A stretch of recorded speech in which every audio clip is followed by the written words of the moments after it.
बर्तमान एक दुखद खबर बर्तमान सामना को आसे जेनटा कि आपण सीधा सलक स्क्रीन रे देखुचन मोर समस्या स्क्रीन रे देखुचन निहाती भाव में बहुत दुखर विषय जहाँकि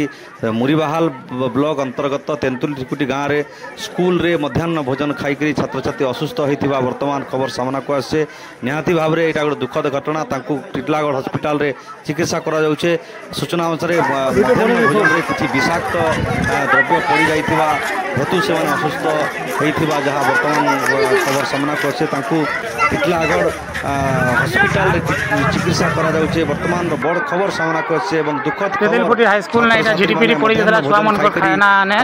हनो लाई सौ मां बापा मन एटा आछन खाद्य खाई गार्डन मन एछन देखोनी रा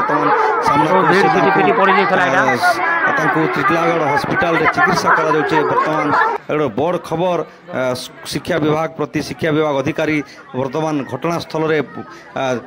तदंत करा जाउछे तदंत करूछन एवं तांकु तदंत कला परे प्रकृति रे वास्तविकता जना पड़वा जे मध्याह्न भोजन रे काଣା पड़ीथिला एवं पड़ीथिबार कारण काଣା एमन दोषी के एटा कहार अवहेला का जे इदा एंता हिचे निश्चित भाव रे एटा गोटे बड़ तदंतर विषय एवं बड़ विचार विषय अछि।